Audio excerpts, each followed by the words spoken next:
આજે આપણે બનાવીશું પાત્રા એક અલગ જ રીતે. તમે બીડાવાળીને તો બહુ જ બનાવ્યા હશે, પણ આજે આપણે એકદમ સિમ્પલ અને સરળ રીતે બનાવીશું. તો વિડીયોને જરૂરથી એન્ડ સુધી જોતા રહેજો. તમારું સ્વાગત છે મારી ચેનલમાં અને આપ સૌને મારા જય શ્રી કૃષ્ણ. તો ચાલો શરૂ કરીએ આજની આ રેસીપી.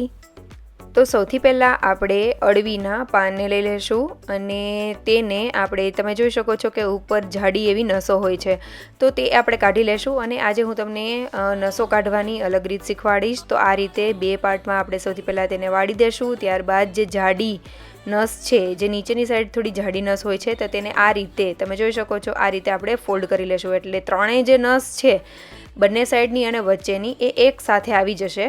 અને આ રીતે આપણે તેને કટ કરી લેશું. નીચેનો પાર્ટ થોડો જાડો હોય છે, તો એ મેં પહેલાં કટ કરેલો છે અને ત્યારબાદ આ રીતે ચપ્પુની મદદથી કટ કરી લેશું.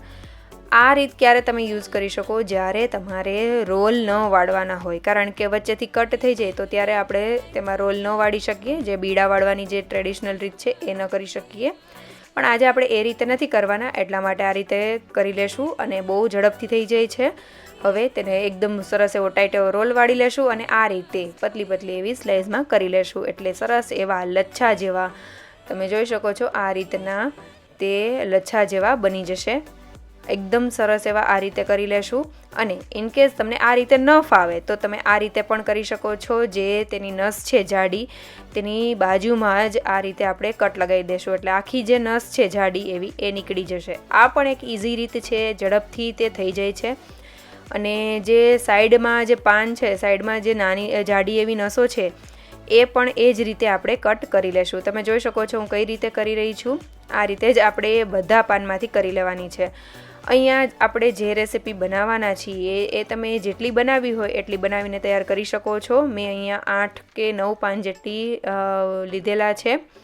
હવે રોલ વાળીને તેને પણ આપણે આ રીતે કટ કરી લેશું. અહીંયા તમે જેટલા પણ પાન લેવાના હોય તેને એક સાથે કરીને પણ આમાં તમે આ રીતે રોલ વાળીને કરી શકો છો. તમે જોઈ શકો છો કે બાકીના જેટલા પણ પાન હતા એ બધા મેં લઈને આ રીતે કરેલા છે. બહુ ઝડપથી કામ થઈ જાય છે અને ટેસ્ટ ગજબનો આવે છે. તો જરૂરથી એક વખત ટ્રાય કરજો. અને તમે જોઈ શકો છો કે કઈ રીતના રોલ વળ્યા છે. એકદમ સરસ એવી પતલા પતલા લચ્છા જેવા બનીને તૈયાર થઈ જશે. તો બધા પાન કરી લીધેલા છે, એક બાઉલમાં કાઢી લેશું.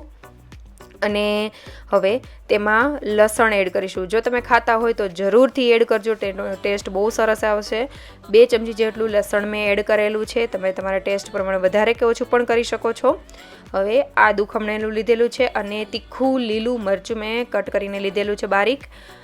લાલ મરચું પાવડર સ્વાદ પ્રમાણે, કારણ કે લીલું મરચું પણ લીધેલું છે. ધાણા જીરો પાવડર, હળદર પાવડર અને 1/4 ચમચીથી ઉપર એવો ગરમ મસાલા પાવડર. થોડી 1/4 ચમચી જેટલી હિંગ, સ્વાદ પ્રમાણે થોડું જ અત્યારે મેં મીઠું એડ કરેલું છે. આગળ હું તમને જણાવીશ કે મેં કઈ જગ્યાએ મીઠું યુઝ કરેલું છે. અત્યારે મેં 2 થી 3 ચમચી જેટલો જ ચણાનો લોટ કે લીધેલો છે. જેટલો જોશે એટલો આપણે એડ કરતા જવાનો છે. અને ક્યાં સુધી એડ કરેલું છે એ પણ હું તમને જણાવીશ. હવે મેં અહીંયા આંબલીનું ખાટું એવું પાણી લીધેલું છે. તેમાં ગોળ નથી એડ કરેલો અને મેં ઉપરથી ગોળ કરેલો છે એડ. તો આંબલીનું પાણી મેં થોડું અત્યારે એડ કરેલું છે અને મેં સ્વાદ પ્રમાણે અત્યારે ગોળ લીધેલો છે. દેશી ગોળનો ઉપયોગ કરેલો છે. તમે જો ગોળ ન ખાતા હોય તો તમે સાકર કે ખાંડનો પાવડર કે સાકરનો પાવડર પણ લઈ શકો છો. અથવા તો જો તમારી પાસે ખાટું મીઠું આંબલીનું પાણી હોય તો તેનો પણ તમે ઉપયોગ કરી શકો છો. મેં માત્ર ખાટું પાણી જ બનાવેલું હતું. અને જે ખાટું પાણી બનાવેલું છે તે સ્ટોર કરીને જે આંબલી રાખીએ એ આંબલી લીધેલી હતી. એટલે તેમાં મીઠાનું પ્રમાણ હોય છે, એટલા માટે મેં થોડું જ મીઠું એડ કરેલું છે. હવે સૌથી પહેલાં બધું વસ્તુ આપણે મિક્સ કરી લેશું. અને ફરીથી મેં 3 થી 4 ચમચી ઉપર એવો ચણાનો લોટ એડ કરેલો છે.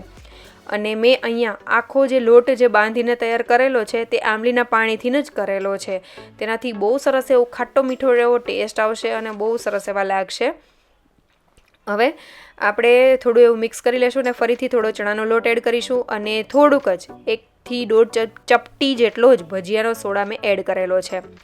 હવે તમે જોઈ શકો છો કે ડો આપણો કેવો તૈયાર થયો છે. તો આ રીતનો થઈ જાય એટલે આપણે એક કાણાવાળી ડીશ, ઢોકળિયામાં મેં પાણી ગરમ કરવા માટે મૂકી દીધેલું છે અને કાણાવાળી ડીશને તેલથી ગ્રીસ કરી લેશું.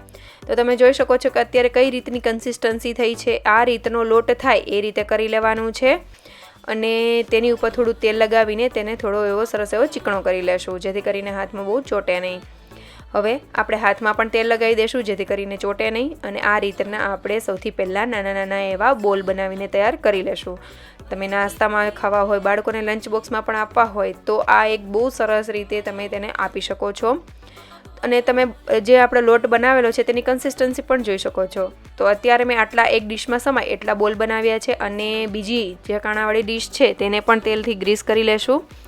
અને તેમાં આપણે બીજા શેપના આપણે જે અળવીનું છે બેટર એનો બનાવી લેશું. તો તેના માટે મેં થોડો વધારે ભજીયાનો સોડા એટલે કે બેકિંગ સોડા મેં એડ કરેલો છે, કારણ કે આ જે બનાવીશું તે આપણે લુવા જેવું બનાવીને મૂકવાના છીએ, જેથી કરીને તે અંદર ફૂલાય અને સરસ એવું એકદમ કઠણ ન લાગે. એટલા માટે થોડો વધારે ભજીયાનો સોડા મેં પાછળથી એક જ ચપટી એડ કરેલો છે. પહેલાં એક ચપટી એડ કરેલો છે, પાછળથી પણ એક ચપટી આટલા પાર્ટમાં એડ કરેલો છે.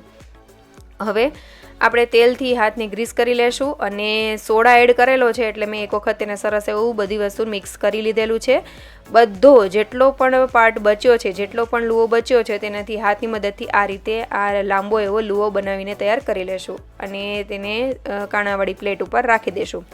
તો આટલા પાનમાં આટલા લોટમાંથી મેં આટલી વસ્તુ બનાવેલી છે, આટલા બોલ્સ બન્યા છે અને એક લુઓ બન્યો છે.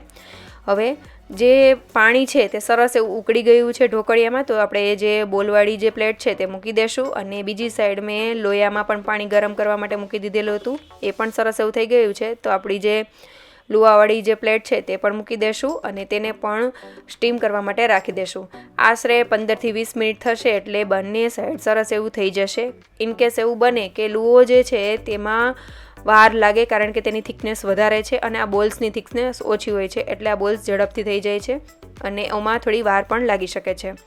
હવે આપણે બોલને ચેક કરી લેશું, અંદરથી સરસ એવા કૂક થઈ ગયા છે. જરા પણ જે નાઈફ છે તે એકદમ અંદરનું બેટર ચોટતું નથી, એટલે સરસ એવું થઈ ગયું છે. તો તેને લઈ લેશું, અને મેં થોડી વધારે વખત આલુઆને રાખી દીધેલો હતો, તે પણ સરસ અંદરથી કૂક થઈ ગયો છે. તો તેને પણ લઈ લેશું, અને આ બંને વસ્તુને કમ્પ્લીટલી ઠંડુ થવા માટે રાખી દેશું. તમારે જો આનાથી પણ જાળીદાર કરવા હોય તો એક ચપટી વધારે તમે સોડાને એડ કરી શકો છો, પણ જો વધારે મેં એડ નથી કરેલો. હવે આપણે બોલ જે છે તેને પણ મેં કટ કરીને બતાવી દીધેલા. હવે આપણે જે લુઓ છે તેને પણ સરસ એવો ઠંડો કરી લીધેલો છે, તેને પણ આપણે કટ કરીને જોઈ લેશું. તમે જોઈ શકો છો આ પણ બહુ સરસ એવા થઈ ગયા છે. અંદરથી સરસ એવી જાળી પણ પડી છે, ઉપરથી પણ સરસ એવા ક્રેક આવ્યા હતા, અને એકદમ સોફ્ટ એવા બનીને તૈયાર થાય છે. તમે જોઈ શકો છો બહુ ટેસ્ટી પણ લાગે છે અને સરસ એવા થઈ જાય છે, ઝડપથી થઈ જાય છે. બીડા કે એવું વાળવાની કંઈ ઝંઝટ રહેતી નથી આમાં. જે લોકોને ન ફાવતા હોય બીડા વાળતા એ પણ આ એન્જોય કરી શકે છે, અને આ રીતે બનાવજો, બહુ સરસ એવા ટેસ્ટી એવા લાગે છે.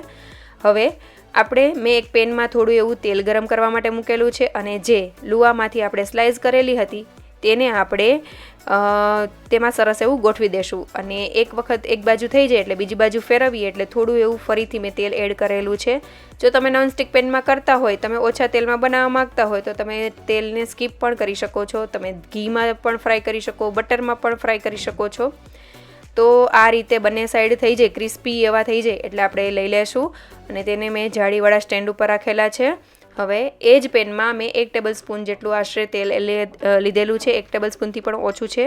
તેમાં રાઈ એડ કરીશું, જીરું એડ કરીશું, સફેદ તલ એડ કરીશું, અને થોડા મીઠા લીમડાના પાન એડ કરેલા છે. બધી વસ્તુ સરસ એવી ક્રેકલ થવા લાગે એટલે હિંગ એડ કરી દેશું. ત્યારબાદ જે આપણે બોલ્સ બનાવેલા છે તે લઈ લેશું, અને તેને પણ સરસ એવા બધી વસ્તુ કોટ થઈ જાય એ રીતે કરી લેશું, અને થોડી વાર માટે તેને એમનેમ જ થવા દેશું, જેથી કરીને ઉપરનું લેયર જે છે તે થોડું ક્રિસ્પી થવા લાગે, અને એ જે ખાવાની ખૂબ જ મજા આવે છે. તો હવે આ રીતે આપણે થોડી વાર માટે તેને સોતે કરીશું, અને તમે જોઈ શકો છો કે સરસ એવા તલ ને બધું સરસ એવું કોટિંગ થઈ જાય છે, એટલે એક બાઇટમાં તેનો ટેસ્ટ બહુ સરસ એવો લાગે છે.